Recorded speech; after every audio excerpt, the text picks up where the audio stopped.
Well, thank you for joining us this afternoon. We're getting our budget bills passed out of the House. Today we have two very good pieces of legislation. One is our House Republican Transportation Package. The other is our K-12 education funding package. I'm going to have the chairs introduce both of those bills, but again, it's on the same theme of putting Minnesotans first. We really are putting our investment into Minnesotans and in our education bill, giving them the choice that they need and putting the dollars in a way that we think is more flexible and will serve our students better. In the transportation bill, focusing on roads and bridges and putting it in places where we know it's going to have the greatest impact and immediately.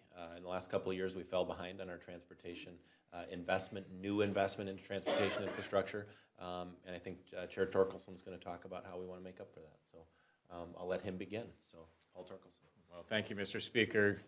Good afternoon, everyone. My pleasure to be here. The transportation bill comes to the floor today. Roads and bridges for Minnesota is what we're about. We're investing significant dollars both in the coming biennium, over $2 billion in roads and bridges and transit, and over the 10-year period, $6 billion of transportation investment. This needs to happen. As the speaker said, we've fallen behind as a result of last year's inaction. We're ready to move forward with significant money to get the needs of Minnesotans met with roads and bridges across this state. Jen Loon. Good morning. Great to be here. I'm very pleased today to be presenting House File 890, which is our education bill for everything from early childhood through grade 12. We invest $1.1 billion more than previous biennium in education funding through this bill. We provide money for school districts who are struggling or have been hit with excess pupil transportation costs. We focus on early childhood education as a priority that we have and have actually shared with the governor for a number of years, but we're doing it in a way that funds children and not necessarily programs. How our early childhood investments were started was from a multi-year pilot program funded with millions of dollars from the business community that looked at providing parents with scholarships to choose high-quality programs for their children. And we know that investing choice in parents yields great results. We want parents to be intricately involved in all these decisions involving where their children get their education, starting in the earliest years. And so the changes in the bill really hone to that vision. Funding kids, not programs. The money will follow the child, and parents have maximum choice in choosing quality programs. We're also going to do some reforms in our compensatory revenue. This is funding for kids that qualify for free and reduced price lunch. So again, economically disadvantaged children. Compensatory funding is a stream that was put into place years ago to try to account for the fact that those kids may need more help. And we know from statistics and MCA scores that they do fall into that achievement gap. But if you look at our proficiency rates for kids on free and reduced price lunch, the compensatory money really hasn't moved the needle on reading proficiency or math proficiency.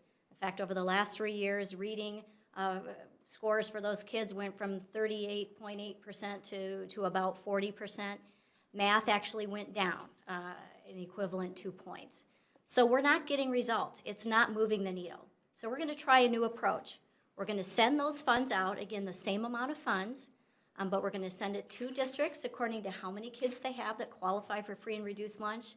And we're going to ask them to use a strategy that has been tested and proven to make a difference, and that is extended time programming. So before school programs, after school programs, summer school, some districts do what they call academies. So during spring break or winter break, they'll actually have extra programming for children. And we're going to ask them to try this to see if this actually helps get results. More time for those kids who need it. Again, a research-based approach. So a lot of emphasis on trying to reform and trying to do the best for our children. We do have the LIFO provision in here, which was voted on in a standalone bill in the House just maybe a week or two ago. Again, this really just returns the question of leave when there's an unrequested leave or there has to be layoffs of staff in a school district. It returns that issue of what the policy is to the bargaining table. Every school district will have to sit down and figure this out with their teachers' representatives at the table. I don't prescribe what has to be in that plan, it's just that they have to negotiate one. And I'd be happy to take any questions. Thank you. Questions for either? Could you, Jenifer, Representative Loon, could you explain a little bit the different mechanisms for early child funding here? Because one account we get is that it's slashing programs or disconnecting those programs from the per pupil formula, and so that the money could end up being spent anyway. Okay. So let me start from the beginning on that, because we have several streams of funding for early childhood in the education budget. Let me start with first what has gotten a lot of attention this week, and that is the governor's proposal on voluntary pre-K or voluntary preschool. This was a pilot that was put into place last year in the supplemental. So what's operating right now in 74 school districts is the first year that it has been tried.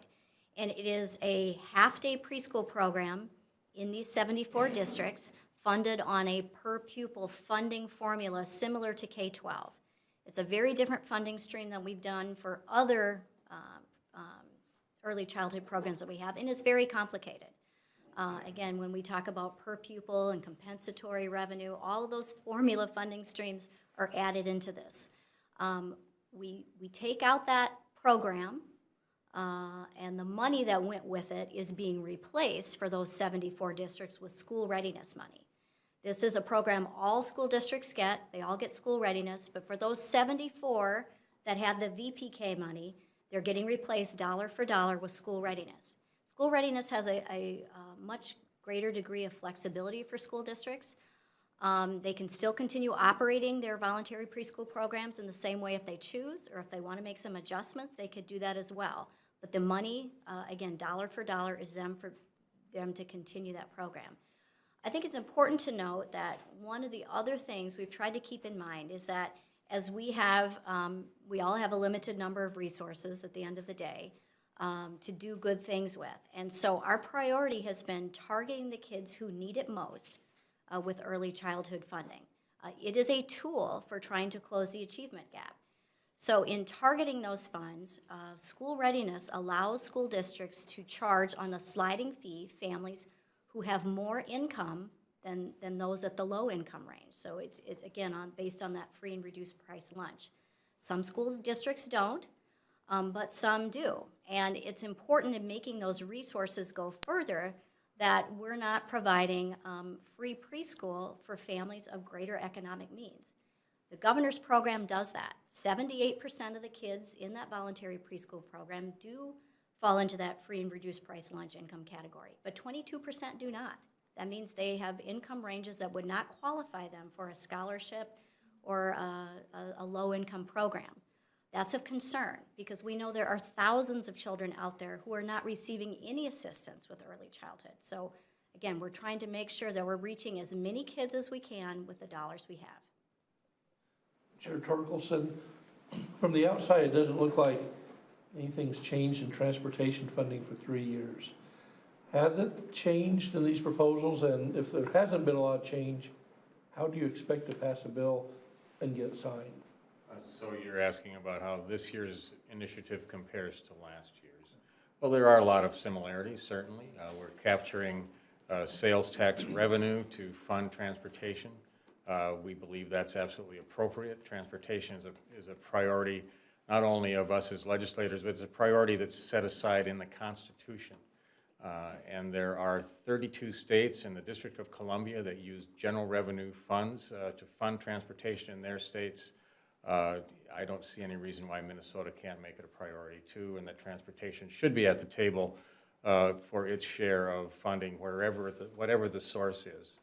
As far as what this bill is focused on, it is focused on roads and bridges, but we're not completely ignoring transit. We're holding Met Council harmless, basically, keeping their funding stream at a level field. We're also proposing significant amount of bonding, both trunk highway bonds and general obligation bonds to get projects moving. We've got $300 million in the corridors of commerce this first year of the biennium.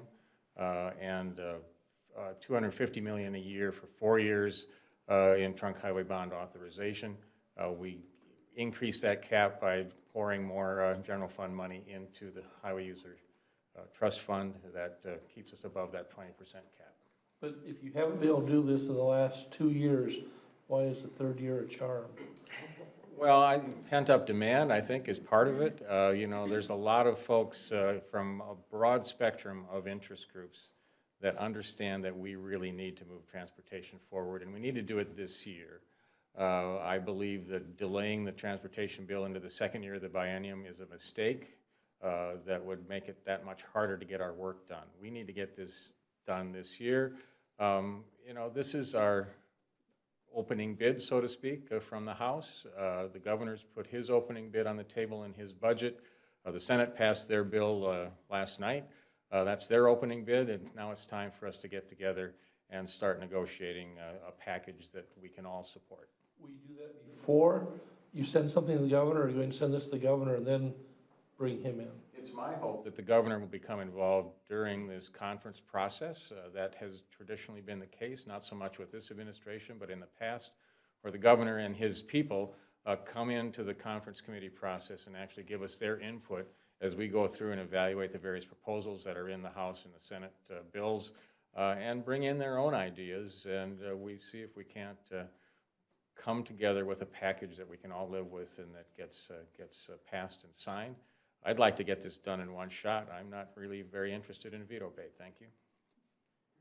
Could you help the chairman with the Met Council's thumbnail on this is that in order to, that this bill orders the CTIB to put some of its money into, more of its money into Met Council for Metro Transit, and that because of their existing $77 million deficit, operating deficit, they're going to have to cut bus service because if this budget becomes law. Certainly, that is a real issue. I think they've exaggerated a bit because they knew some of this shortfall was coming. But there's a lot of uncertainty surrounding transit issues right now. The potential dissolution of CTIB dramatically impacts not only the role of the state in transit, but also the role of the various counties involved. There currently are lawsuits against Southwest Light Rail, and we have a big question mark hanging on the federal government's participation in Southwest Light Rail. Until some of this becomes a little more clear, it's going to be real hard to establish a state position that adequately addresses the needs that we feel that we need to participate in. Again, it's an ongoing conversation, and I'm happy to continue to negotiate these issues. Chairman, how does your bill deal with Greater Minnesota Transit, as your Senate counterpart calls it, cornfield country? There's actually some increase in spending on Greater Minnesota Transit, but if you look closely at the department's evaluation of where they're at with spending, we actually have more funds available right now than Greater Minnesota Transit is able to absorb. Those systems are evolving and growing, but there are, I think if I remember right, there's about a $27 million figure sitting on the bottom line at the end of 2017 that's available for Greater Minnesota Transit that we haven't been able to commit yet. So I think we're doing fine there. It takes time to build up that capacity, and it's not growing. We're funding it. It's just not growing as fast as the funding available right now. Question on transit. As this develops, if it emerges that there would be significant cuts for regular route service, would that be acceptable or unacceptable? I think that's unacceptable. You know, regular route bus service is the core of what keeps our cities functioning, and I would think that between the parties that are interested in this, we'll figure out a way to make sure that continues to be properly funded. Can the two finance chairs real briefly tell us what you see as the biggest differences are between your bill and the Senate? Well, the Senate bill spends about half as much as we do over a 10-year period. I think that's a pretty big difference. Yeah, the Senate bill is a little bit bigger than ours. They're $300 million over base. We're 273. I think with regards to the early childhood programs, they continue the voluntary pre-K at the existing level, $25 million a year.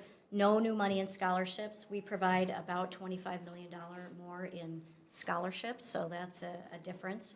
You know, and I honestly haven't had a chance to look in detail at all of their programs, but those are some of the highlights. For both of you, I assume you'll say the differences are, you can work them out? Absolutely. Of course. And with the governor? Yes. Of course. Softball question. Mr. Speaker, do you have a chance to just make a comment on the real ID, where it goes from here? I know it's going to conference committee, and are you going to push for the House viewpoint on that? You know, I think we're willing to work out the differences. The real ID issue is important. We want to make sure that Minnesotans have the sense that they'll be able to use their driver's license on January 22nd of next year to board an airplane. We know that's important. We also believe very strongly that the two issues should be separated. The driver's licenses for undocumented immigrants should be separated from this. That's what our bill does. If we need to find some different language. It's my understanding from the governor's words and from the words of Democrat leaders that they don't believe the governor can change the driver's license, immigration driver's license issue through rulemaking. If that's the case, this should be really simple. But the fact that this isn't really simple leads me to believe that they're not being honest. I believe that they intend to change that through rulemaking. I don't believe it should be done that way. I think that gives away our power as the legislature to weigh in on that, and we're going to protect that. We believe that that's a big enough issue that it should be handled by the legislature, and the governor has said that he thinks that's the way it should be and would be done. If he is honest about his words in saying that, then this should be very easy to wrap up and we should get it done very quickly. So I don't have the update, but I assume last night the Senate passed that bill out, so we're in conference committee. It was my understanding they had an agreement to pass it out clean, and then we'd look at the language once it was in conference committee. But we do want to have a protection in the bill that basically sets the status quo. We don't want any change. We just want the status quo on the driver's licenses for undocumented immigrants, and we want to deal with the real ID now. And if everybody's honest about the fact that that's what they really want, this should be very simple and very easy and very quick to get it implemented. So, very good. Thank you all. Thank you.